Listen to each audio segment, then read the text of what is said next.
Seguimos en Puntal AM y vamos a hablar con una querida de trayectoria, de gran trayectoria, ilustradora, escritora, infantil, juvenil, de larga trayectoria, decimos, porque es interesante el camino que vamos a destacar de Sara Mulligan. Ella dejó la abogacía para dedicarse a lo que considera su propósito en la vida, más que un trabajo, que es lo que está haciendo ahora.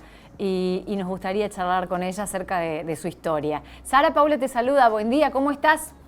Hola, buen día, Paola, ¿cómo estás? Muy bien, muy contenta de estar aquí con vos. Bueno, estamos conectadas. ¿Estás en Santa Fe? Estoy en Rosario, provincia de Santa Fe. Muy bien. Bueno, oriunda de Santa Fe, le contamos a la gente que está viendo la tele, que está escuchando en la radio, esta exitosa escritora e ilustradora que antes fue abogada, seguís siendo abogada, pero no ejercés. ¿Cómo fue esa decisión ahí de dejar un camino que también estaba siendo exitoso, Sara? Sí, estaba bueno, pero bueno, cuando era chiquita estaba muy marcada, creo, mi vocación. Y el arte, viste, es un motor muy potente adentro del ser. Y yo sentía desde chiquita que tenía algo, que tenía que tocar corazones. Bien no sabía por dónde iba, pero tenía una sensibilidad muy especial que, bueno, después con el tema de, viste, los mandatos, que tenés que ir a estudiar, nací en Venado Tuerto, me vine a estudiar a Rosario, entonces de pronto había como una exigencia de tener una carrera que, bueno, que fuera redituable, lo que hace la mayoría, lo que hizo la mayoría de la gente en determinadas generaciones. Ahora creo que esto un poquito cambió.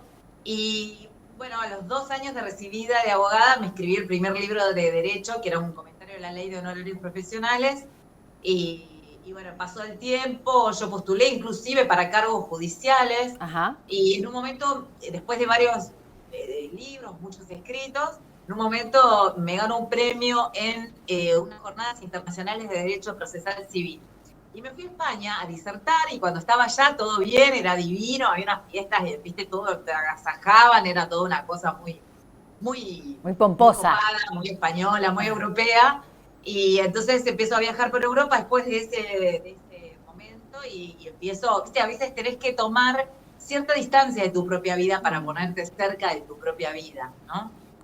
Y la verdad es que en ese momento lo que sentía era como una división adentro mío y sentía que yo era la violentada y la violentadora, ¿no? Porque había algo ahí de toda una exigencia donde en realidad no estaba escuchando a mi corazón. Y justo había leído un libro, viste, estos libros que uno lee cuando viaja, que era El alquimista, me Ah, acuerdo, sí. que decía que el corazón habla bajito, habla, primero habla fuerte, pero después empieza a susurrar, porque claro, los adultos no lo escuchamos al corazón. Y de alguna manera eso me resonaba, viste, me daba vueltas, y un día en Praga, que estaba sola porque hacía el encuentro con mis amigas, yo había dejado a la gente del Congreso y me encontraba con mis amigas, y ese día estuve sola en Praga, hacía mucho frío, casi nevaba, y yo sentía una angustia espantosa y lloraba, y era que estaba en el colmo de mi éxito en ese momento, de derecho procesal, a mí me iba muy bien acá, Ujú. tenía como ganado todo un prestigio, y bueno, a partir de esa crisis que tuve, dije, algo en mi vida tiene que cambiar, dejé de litigar, empecé a hacer dictámenes para los colegas, hacía recursos ante la corte, cosas complejas de derecho procesal, y, y bueno, hice varios viajes. Uno fue, por ejemplo, a África, donde me encontré con una tribu de mujeres que, bueno, nada, que eran súper generosas y eran súper pobres, ¿no? Mm. Y nos traían unas bolsas, yo estaba había conectado con unas chicas de acá de Argentina que estaban trabajando con estas tribus africanas, y yo estaba ahí presenciando toda una reunión bueno, donde hablaban de la solidaridad, las estaban como evangelizando, digamos. Yo presenciaba toda esa reunión y no sé por qué también lloraba y lloraba y lloraba, era como una cosa que se me iban cayendo. Creo que lo que se me caían eran Capas. las demasías de mi vida, las cosas que estaban de más, Claro, de los claro. mandatos, los prejuicios, el prestigio, la identidad construida sobre un lugar que ni siquiera era yo. Y todo eso fue como un proceso muy profundo, que fue tocando mi corazón hasta dejarme, te diría, el corazón a la intemperie, muy en el estado de niñez. Ujú. Viste que la niñez tiene una sabiduría de permanecer como fascinada por pequeñas cosas o como asombrada, ¿no? Por el descubrir de la vida y como con la simpleza. Y creo que lo que me cautivó fue la simpleza. Y yo pasé de la complejidad de los Claro. escritos, de los recursos jurídicos, pasé a la simpleza de los cuentos para niños. Qué belleza, qué linda historia, pero bueno, todo eso, ese proceso llevó tiempo, tengo entendido que no, bueno, vos decís, no fue fácil, hubo mucho llanto, mucho meterse para adentro, seguramente, mucha búsqueda, hasta que hoy te hallás así, ex abogada, ¿te consideras ex abogada o tenés ahí como... Tengo la matrícula, para tengo a mi gatito acá que está haciendo el lío en los momentos más inoportunos. Mira, soy abogada porque tengo la matrícula, Claro. estoy pagando el colegio de abogados, ponele, o sea, lo tengo, qué sé yo, para una situación personal o familiar puedo llegar a usarlo, pero en realidad no ejerzo. Me llaman por ahí para hacerme consultas de derecho procesal y de honorarios y yo de hecho, yo hice dos propuestas de reformas de leyes, que una se plasmó en una ley, y me consultan por eso, por ejemplo, y yo digo, no, ya estoy reseteada, estoy en otra cosa, ¿viste? Estoy en el arte, canto, estoy preparando un disco. Eso, quería preguntarte, vamos a posicionarnos ahora en el ahora. Lo que ya fue, ya está atrás. Digo, pero es parte de tu vida, es parte de tu cola, de tu bagaje, que está bueno tocar. Pero ahora te dedicas a escribir, a dibujar. Me imagino que todo eso que tenés bellezo de colores atrás tuyo, lo hiciste vos, ¿no? Y estás con la música también, con un disco. Quiero que me cuentes eso, ¿qué estás haciendo ahora? Estoy preparando un disco de canciones de cuna y estoy preparando mi tesis de maestría en literatura infantil, porque soy así estudiosa, siempre estudié mucho y estoy preparando mi tesis de maestría en literatura infantil, precisamente también sobre canciones de cuna, porque me parece que es muy importante esa cercanía, o sea, el hecho de no encajarle a los chicos un celu para que se duerman, sino la canción, ese conjunto de artes, de danza, de música, el cuento. De la voz de la mamá cantando. Sí. Bueno, hay todo un acompasamiento, ¿no? Y de la misma manera los cuentos. Bueno, yo tengo un canal de YouTube que se llama Los Cuentos de Sarah Mulligan. Sí. En este canal tengo muchos cuentos que voy leyendo, porque me parece que es muy importante leer, o sea, para mantener la literatura, no solo narrar, no solo la corporalidad, sino la palabra, ¿no? La palabra escrita tiene como otra cosa, pero comunicada y compartida con otros. Así que también estoy preparando un programa de televisión para hacer un micro nocturno con cuentos, y bueno, también ilustro, y estoy preparando también algunos libros, y tengo 4 libros publicados. A verlos. Si querés, acá este es El niño del corazón de fuego y otros cuentos, no sé si sale bien. Sí. Después El niño de los ojos de río y otros cuentos. Al aguapatos, que es para bebés, a mí me encanta mucho el maternal, ¿ahí se ve? Sí, ahí. ¿Ahí se ve? Sí, ahí está. Al aguapatos y Bernardita la estrellita. Y muchos de estos cuentos también los narro ahí en el canal de YouTube, que en la pandemia arranqué y bueno, y sigue y se va expandiendo también. Qué bueno. ¿Y tienen ahí como rango etario? Los cuentos para mí no tienen edad, pero digo, viste que uno los cuenta... No tienen edad, pero bueno, a veces los chicos tienen como una capacidad, digamos, cognitiva para captar determinado registro, ¿no? ¿Y los tuyos? Hay de 0 a 100 años, digamos, porque hay ya los cuentos que son un poquito más para grandes. Como yo también escribo para los grandes, en realidad, ¿no? O sea, este lo puede leer un chico de 8, pero que lo lee, que es adulto, me dice, acá hay mucho más que... O sea, por ahí porque se subestima un poco la literatura infantil, ¿no? Pero es por el registro que uno utiliza. Pero en definitiva el mensaje es para grandes y para chicos, que en definitiva los grandes son los mediadores.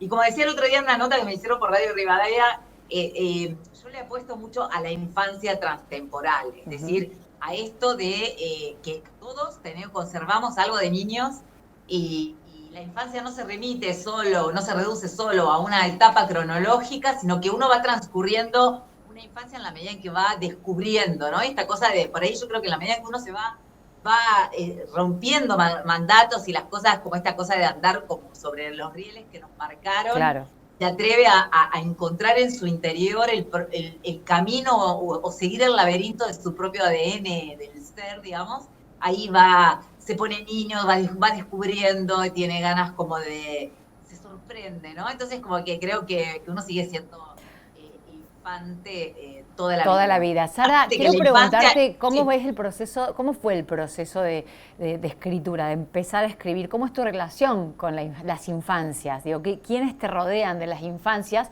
si tenés sobrinos, si tenés hijos, si tenés vecinitos, vecinitas, y cómo empezaste vos a narrar, a escribir para eso, ¿no? Siendo abogada, digo, tomando clases de talleres, tenés amigos escritores, ¿cómo fue eso? Sí, en realidad yo sabía que quería ser escritora, pero no pensé que iba a hacer literatura infantil. Yo lo que necesitaba era salirme de la abogacía, porque la abogacía me encebollaba. ¿Viste cuando vos cortás la ensalada de frutas sobre una tabla que hace un rato cortaron cebolla? Sí. Bueno, queda todo, ¿viste? Con sabor a cebolla. Así que yo necesitaba salirme de la abogacía y hacer un vacío. Y había que soportar el vacío en una vida con tantos logros, ¿entendés? Cuando todo el tiempo... O sea, me considero una persona bastante resultadista, digamos, siempre como que necesito cerrar etapas y tener el resultado y tener el título y tener esto. Y de pronto, bueno, me banqué esos 5 meses que te digo, fueron también angustiantes, porque yo en realidad no sabía bien qué quería hacer, qué iba a hacer. Lo fui descubriendo a la medida que me iba sacando cosas. ¿Viste? Como decía Pero ¿y Miguel cómo era Ángel, tu entorno? O sea, ¿en qué te apoyabas en eso? ¿Estabas sola, vos y tu alma y tu viaje y tus viajes? ¿O? en ese momento estaba en pareja, no tengo hijos, Ujú, pero yo en realidad es más desde el lugar de mi propia infancia, que fue muy claro. linda. Mm, No, sin romantizarla, porque también me acuerdo cosas que no eran lindas, pero sí te digo que como que hay una cosa en mí de la infancia, me conecto con mi propia infancia. Yo tuve una claro. infancia en Venado, muy de pueblo, muy de flores, muy de jardín, de andar jugando en la calle, de descubrir, de hacer los juegos con las cosas que teníamos, porque a ver, no había muchas cosas, entonces se creaba todo el tiempo, era muy imaginativa. Y yo a los 11 años había fundado el Club del Cuento. Entonces, encuentro también una carta mía que yo había escrito cuando era chica y que la había fechado en el 2015 y le escribía a mi propia infancia y le pedía que no dejara de escribirme en mi corazón y en mi imaginación. O sea, hice como un juego en el tiempo, Mira. conectada. Yo creo que es mi propia infancia la que me escribe, es Claro. mi propia infancia con la que me conecto. Después sí tengo sobrinos, que ya son más grandes, y después pruebo mucho mis cuentos cuando voy a las escuelas y con los hijos de mis amigas, que son chiquitos todavía, y ahí les tiro, ¿viste? Los cuentos y se copan. O, Claro. por ejemplo, les canto canciones, ahora que estoy preparando también, además del disco de canciones de cuna, estoy preparando canciones nuevas que son más canciones infantiles, divertidas, y Y ahí te pruebo a haces, ver qué onda con la ¿cómo música. haces con la música? ¿Escribís? ¿Tenés gente La que...? música, yo no tengo idea de música, ahora estoy aprendiendo piano porque porque soy necesito autoabastecerme, como no depender de otro cuando tengo que crear, en el flujo creativo soy muy intensa, entonces en ese momento necesito hacerlo yo.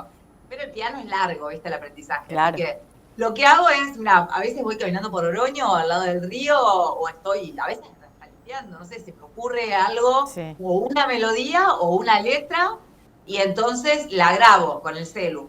Y después voy a un productor musical y la desgrabamos, digamos, la vamos pasando, yo le voy diciendo, no, esta nota no, qué sé yo, y tengo bastante oído, entonces, bueno, el otro me lo va pasando y así se arman las pistas y voy a canto y pero bueno, la música en realidad es como una nueva Estás incursión full artística. time, Sara, te estoy escaneando, digo, no tenés tiempo de nada, o sea, haces todo.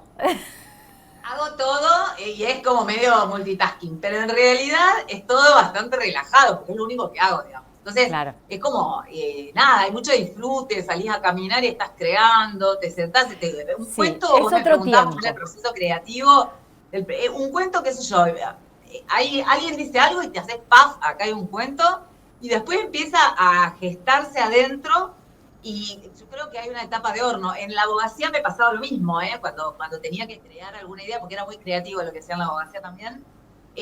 Lo tenía un tiempo, lo tenía un tiempo, lo tenía un tiempo, y en un momento era, ya está, me tengo que sentar a escribir.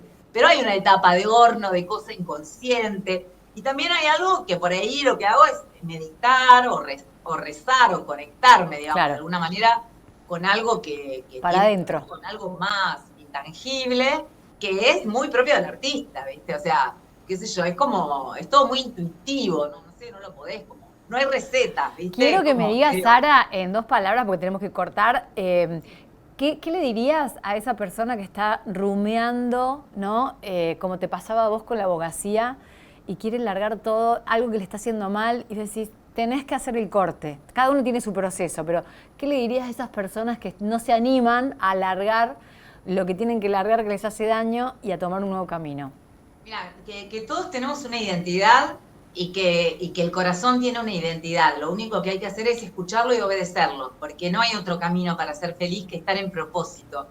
Y que así como hay una armonía en el universo y cada estrella está en su lugar y brilla con perfección desde ese lugar, todos tenemos una vocación que está marcada en el corazón, un propósito, para algo vinimos a esta vida. Siempre creo que tiene que ver con el amor, pero todos desde algún lugar tenemos una vocación, un camino, un propósito. Y que la armonía, creo que la armonía de la sociedad sería una sociedad ideal para mí, si cada uno escuchara su propio corazón y se ubicara en el lugar que le corresponde y viene y hace lo que vino a hacer. Y que a partir de ahí todo se va como desenvolviendo con muchísima más simpleza, aunque uno no tenga un plan predeterminado. A veces es salta y aparecerá la red. Y a veces es planear como los arquitectos y otra vez extender las alas y planear y dejar también que el viento de la inspiración y de ese camino interior que uno ya solo haciendo silencio lo puede escuchar, ese vientito te va llevando también hacia tu camino. Qué lindo, me quedo con ese mensaje justo para la última semana del año, ¿no? Como para resetear y largar el 2023, además de compartir esta hermosa historia. Sara Mulligan, muchas gracias por el contacto con Puntal AM. Ya digo y repito tus redes para que te busquemos y para que te exploremos los que no te conocemos, ¿sí? Dale, gracias, Paula. Feliz Un año. placer, ¿eh? Gracias por tu calidez, feliz año. Gracias, adiós. Igualmente. Sara Mulligan, escritora, ilustradora, además de un montón de cosas, ¿no? Es porque hace de todo. Pero la podés encontrar en Instagram como @SaraMulligan, en YouTube Los Cuentos de Sara Mulligan, www.saramulligan.com.ar es su página y en Facebook Los Cuentos de Sara Mulligan también. Una linda propuesta. Vamos a hacer una breve pausa y en un ratito, la última parte ya, la última hora de Puntal AM.